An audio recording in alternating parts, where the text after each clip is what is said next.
হয় সবাই ভালো আছেন, আমরাও ভালো আছি।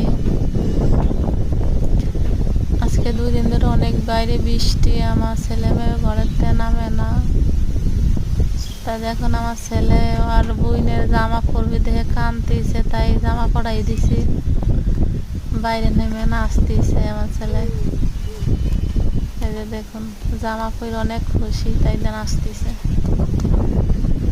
বৃষ্টি একটু থামেছে আর কি, তাও বাইরে বাতাস, প্রচুর বাতাস। দেখছেন, অনেক বাতাস লাগে, যে গাছ ভেঙে যাবে সেরকমের বাতাস। আরো না কিরকমের থাকবে, 1 দিন না 2 দিন আরো থাকবে। গ্রামে আর কি বৃষ্টি হলে বাইরে বেশি একটা নামা যায় না।